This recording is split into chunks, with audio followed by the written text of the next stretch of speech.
Men soğukta atan onda ешқандай қорқамын жоқ. Оның тактикасы әлі де толық зерттелмеген. Историю нельзя переписать заново.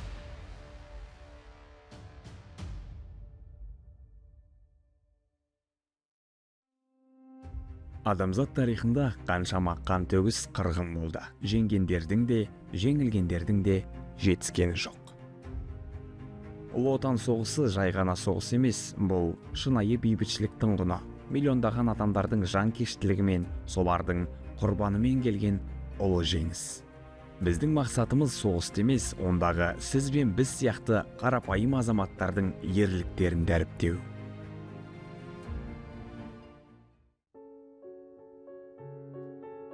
Он бесін алматыға шығарымда солай соғысқа алып кетті. Мен соғысқа аттан онда ешқандай қорқамын жоқ. Қорқатын ештеңем жоқ. Жетім балалар үйінен мен тыраудан соғыста малдыға тәресен мына бас сүйексің ғой деп больницада жаттым. Далаға өлді деп өлілердің апарып лақтырып тастаған ғой мені. Өлгендердің ортасына жатып бір уақытта есімді жиып бір келді де әйте сен өлмей тірі қалған екенсің, әйте не деп үстіме киімді киіңдіріп тырдай жалаңаш барлық киімді шешіп тастаған, тырдай жалаңаш өлгендердің ішін лақтырып тастаған. Әйтеу тәуір жазылып шықтым. Соны ол жерден енді бірінші группа деген документке жазып бердім.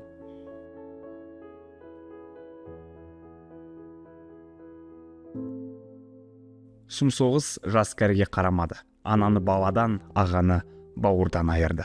Солардың бірі Василий Сердюков. Кескілескен майданда туған бауырының өлімі де қайсар рухты сындыра алмады. Соңына дейін барды. Берлинді азат етуге қатысып, жеңіспен оралды. Самые тяжелые бои, конечно, были это за освобождение Берлина. Я вспоминаю, когда закончилась война 2 мая, то вокруг этой цитадели находилось тысячи людей убитых. И невозможно было подойти к стенам Рейхстага для того, чтобы написать свои фамилии, что я из Казахстана, из города, значит, Акмолинска.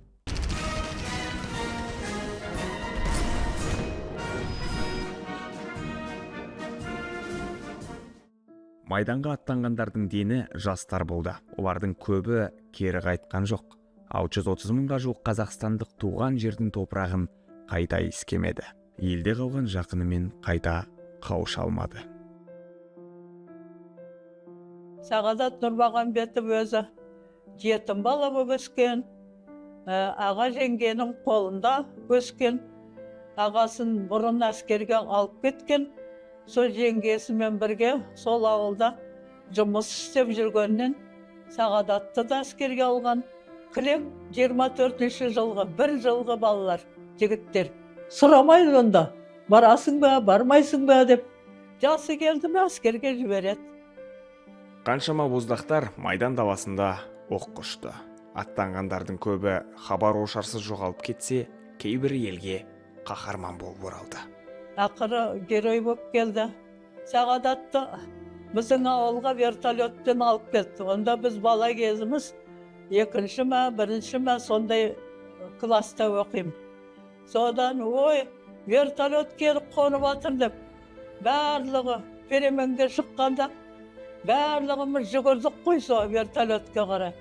Жүгіріп, біз 1-ші, 2-ші класстар ең соңында жүгіріп бара жатырмыз.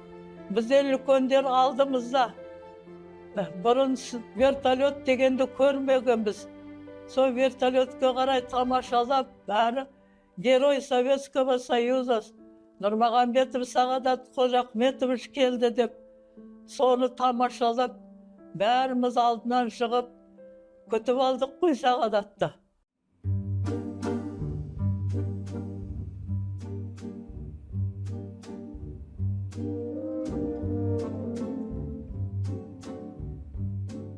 Ақмола жерінен соғысқа аттанып, қан майданда қаһармандық танытқан батыр бар жетерлік. Солардың бірі Шаяхмет Қасымұлы. рапорт жазып отырған ғой. Неше жаңағы зеңбірек істен шықты, неше жаңағы солдат қайтыс болды, соларды рапорт жазып отырғанда бір нәрсе келіп қатты соққан тәрізді болды дейді. Сөйтсе ол жарылған снарядтың ұшқыны. Сол снарядтың ұшқынынан сол жақ көзіне зақым келеді. Енді айтуы бойынша есімнен танып қалдым дейді. Бірнеше күннен кейін ғана есін жинаған екен. Полевых условиях дейді ғой, сол кезде жаңағы операция жасаған, ота жасағанда сол көзін толығымен алып тастаған, өйткені жаңағы шекесін тіпті сүйегіне дейін жарып жіберген. Иә, қазақ даласы қаһармандарды тудырған киелі мекен. Атаңызға айналған Бауыржан Момышұлы, партизан Қасым Қайсенов, даңқты ұшқыш Талғат Бигелдинов, отанға деген махаббаттың, жаужүректік пен қайсар мінездің, терең ақыл мен ұшқыр айланың көрінісі. Бауыржан Момышұлы туралы мен білетінім бұл Фидель Кастроның сөзі. Фидель Кастро Кубаның өзіңіз білесіз, революциясы басшысы, ұзақ уақыт бойы қолбасшы жалпы Кубаның президенті болған Александр Бектің Волоколамск бекеті, Волоколамск шоссе деген кітабын оқыған. Сосын оған журналистер сұрақ қойғанда, екінші дүниежүзілік соғыста ең басты қаһарманы кім деп ойлайсыз дегенде, Бауыржан Момышұлы деп айтқан. Бауыржан Момышұлы. Бауыржан Момышұлы бұл деген тактик, стратег. Оның тактикасы әлі де толық зерттелмеген. Өкінішке орай біздің Қазақстанда да әлі бұқара халыққа жалпы мәлім емес. Ал неде Америкада, Израильде, бір қатар елдерінде, тіпті Қытайдың өзінде міндетті түрде әскери оқу орындарда болашақ офицерлер дайындағанда міндетті түрде оқытылады екен. Оның тактикасы спиральдық тактика дейді. Шабуыл, шегіну, соққы. Талғат Бигелдинов бұл әрине қазақтың аңызға айналған батыры, 2 мәрте Кеңес одағының батыры. Енді одан басқа Леонид Беда бар, өзіңіз білесіз, Иван Павлов бар, Сергей Луганский бар. Енді Бигелдинов деген біздің шабуылшы ұшқыш болды. Соғыстың ең сұрапыл шайқастарынан Сталинградтан бастап Берлинге дейін жеткен біздің қаһарман жауынгер, қазақ халқының мақтанышы, бірнеше рет жарақатына қарамастан ол деген жалпы фашистердің бірнеше техникасын жойып, осылай әуе ұшақ шайқастарында да жаудың бірнеше ұшақтарын атып түсіріп, осындай өзі даңқ артқан батыр. Оның ерлігін тіпті сол кездегі Покрышкин, Кожедуб сынды қаһарман аңызға айналған ұшқыштар да мойындаған.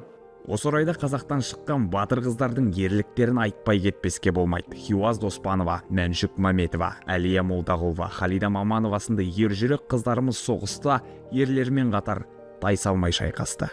Әрине, әйелдер ер азаматтармен бірігіп шайқасты. Тіпті маршал Рокоссовскийдің өзі айтқан ғой, кезінде әйелдер ер адамдармен бірігіп, өлімге, ауруға, қиын кезеңге қарамастан бірге шайқасқан. Әскерлердің 8%-ын әйелдер құрған. Мәншүк Мәметова, Әлия Молдағұлова, Хиуаз Доспанова болған, ерлік көрсетіп, қазақтардың жалпы қазақ халқының атағын паш еткен әлемге әрине. Бірақ олардың соғысқа қатысуының себебі бұл әрине сталиндік жазалау кезі. Ешкімге құпия емес, Мәншүк Мәметованың да, Әлия Молдағұлованың да кезінде әкелері халық жауы деп, осылай ешқандай себепсіз оларды айыпталып, өлім жазасына кесілген. Әрине, осы оқиғадан кейін қыздары өзінің әкелерінің есімдерін ақтау үшін өз еркімен хат жазып майданға сұранып, өз әкелерінің есімдерін ақтау үшін ерлік көрсетіп, әрине тарихқа енген. Соның ішінде Халида Маманова бар, Мамановтар әулетінен шығып, штрафбатта шайқасқан тұңғыш жалғыз қазақ әйелі. Сталиннің өзіне хат жазған ғой, мені майданға жіберіңіз, штрафбатқа жіберіңіз, себебі оны алмаған халық жауы деп. Хиуаз Доспанованың өзі 300 рет әуеге көтерілген. Ал сол кездегі ұлы отан соғыс жылдарындағы жалпы бейресми заң бойынша жалпы Кеңес одағының батыр атағы 200-ден астам рет әуеге шыққан үшін беріледі екен. Хиуаз Доспановаға берілген жоқ.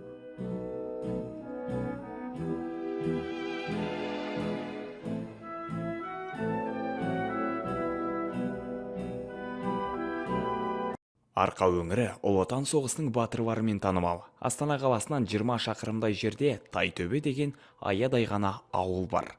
Дәл осы ауылдан жүрек жұтқан майдангерлердің бірі Рейхстагқа ту тіккен батыр Рахымжан Қошқарбаев шыққан.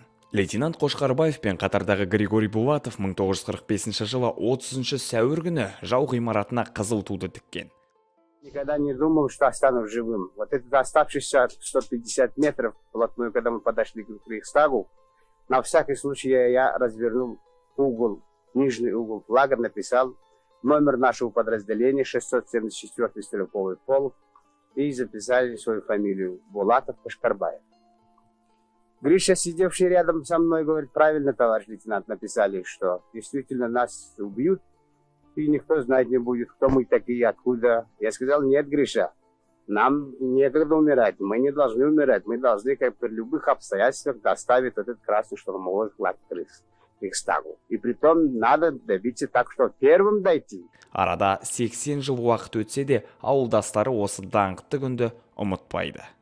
Жыл сайын батырдың атына ашылған саябақта жауынгердің бюстіне гүл шоқтарын қою рәсімі өтеді, еске алады.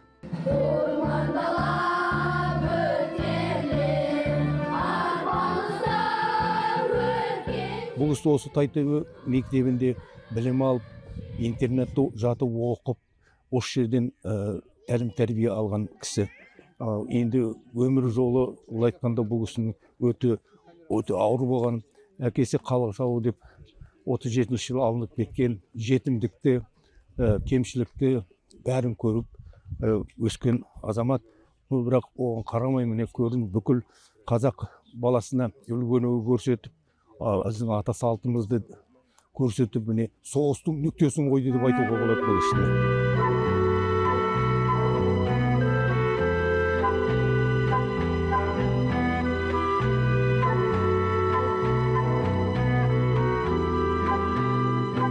Жеңіс туын тіккен Рахымжан Қошқарбаевтың ерлігін ұрпақ ұмытпайды. Алайда есімі тарих қойнауымен бірге кеткен, жанқияр оқпен қаза тапқан біз білмейтін батырлар қаншама. Енді мына Кеңес одағының соңғы жылдары жалпы мәлімет бойынша бізде 499 Кеңес одағының батыры болды. Соңғы мәліметтерге қаралсақ, Кеңес одағының батырларының саны одан да көп екен. Ғылыми қордың зерттеуі бойынша олардың саны 600-ден де асады. Енді біз білетініміз, енді бір 10 шақты батырды білеміз, мысалы. Ал қалған 500-ден астам батырлар ерлік жасаса да әлі де беймәлім болып тұр. Майдан тек соғыс даласында жүрген жоқ, соғыс елде қалған жұртты да шарпып өтті. Әйелдер мен жастар, қарттар мен балалар соғыста жүрген жауынгерлерді азық-түлік қару-жарақпен қамтамасыз ету үшін тауда ауыр еңбек етті. Ресми дерек бойынша, мысалы Қазақстанда 1.200.000 жалпы әскер майданға аттанған дейді. Солардың 600.000-ы жалпы сұрапыл соғыстан кері оралмаған. Ал 1941 жылы 22 маусымда Қазақстан КСР-ның құрамдас бөлігі ретінде соғысқа тікелей қатысты және маңызды рөл атқарды. Майданның берік тылы болды. Уақытша жау басып алған Украина, Ресей, Белоруссия, Прибалтика, Молдавия аумағынан Қазақстанға эвакуацияланып, Қазақстан жерінде майданға техника, құрал-сайман, қару-жарақ барлығын осы шығарып тұрды. Біздің Қазақстанның ғалымдары, мысалы Қаныш Сәтбаевтың арқасында Жезқазған өңірінде көптеген мыс кен орындары зерттеліп, соның нәтижесінде майдан өзіне қажетті құралдармен қамтамасыз етілді. Және біздің әйелдеріміздің, қарияларымыздың, балаларымыздың ерлігін де ұмытуға болмайды. Ер адамдар өз елін қорғағанда, олар күні-түні таңнан кешке дейін завод пен фабрикада еңбек етіп, станоктардың қасында тұрып, таңға дейін. Және біздің ауыл шаруашылықта Ким Ман Сам, Шығанақ Берсиев сынды аталарымызды ұмытуға да болмайды. Майданды азық-түлікпен қамтамасыз еткен. Яғни айтқандай-ақ біздің Қазақстанның тыл ретінде маңызы өте зор. Ұлы Отан соғысына Қазақстаннан 1.200.000-нан астам адам қатысты. Қазақстанда 12 атқыштар дивизиясы, 4 ұлттық кавалериялық дивизия, 7 атқыштар бригадасы, 50-ге жуық жеке полк пен батальондар жасақталған. Қазақстанға 220-дан астам зауыт пен фабрика көшірілді. Майданға 1500 вагон киім мен азық-түлік жіберілді. Жауға атылған 10 оқтың 9-ы Қазақстандық қорғасыннан жасалды. Қазақстан жерінен 500-ден астам Кеңес одағының батыры шықты.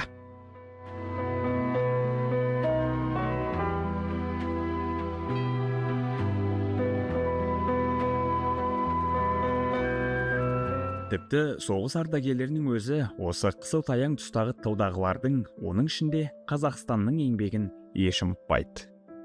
Тысячи казахстанцев погибли во время Отечественной войны. Так что помощь в победе над Германией очень большая со стороны Казахстана. Не только воинские части обеспечивали солдатами, офицерами и так далее, но ведь посмотрите, и продовольствие, и, значит, буквально все, что из Казахстана для того, чтобы содержать армию. Балалық шағы зұлмат жылдарға сәйкес келген Мәриям Жекееваның айтуынша, ол тұстарды көзге жас алмай еске алу мүмкін емес.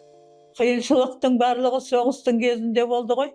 Осы әскерде хабарсыз кеткен, қаза болған адамдар біз үшін, бізге жақсы өмір сыйлау үшін жандарын пида қып, сол бастарын сол соғысқа тігіп, осындай халға жеткізді ғой бізді, жақсы халға. Тарихты қайта жаза алмаймыз, бірақ оны құрметтеу, өткенге тағзым ету біздің кейінгі ұрпақтың арқасына артылған жауапкершілік.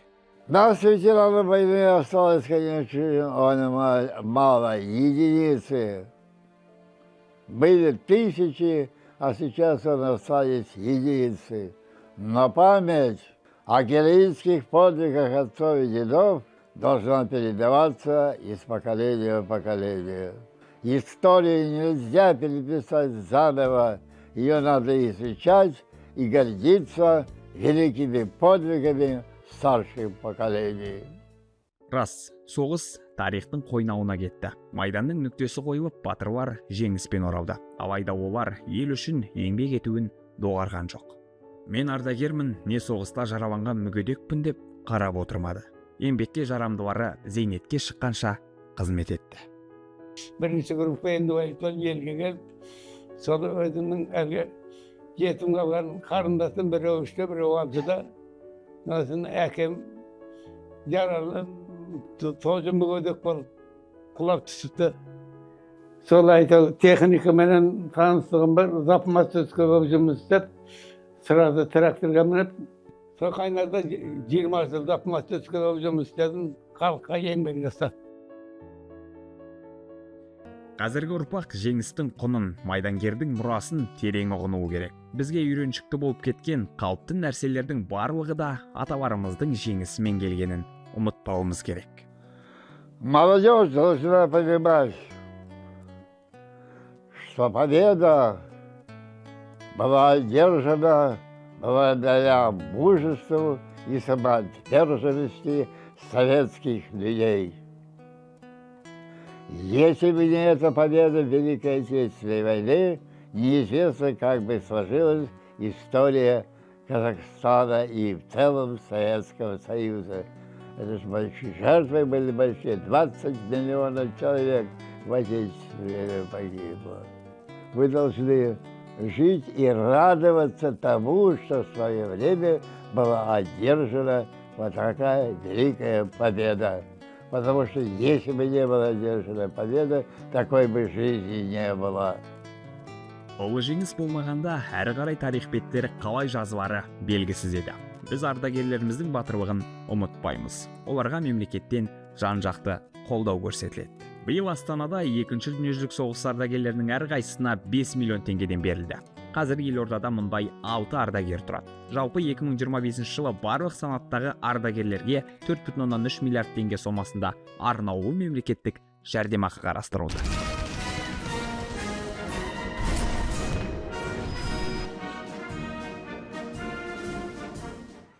Парад! Қазақстан Республикасының мемлекеттік туына және жеңіс туына тік тұр!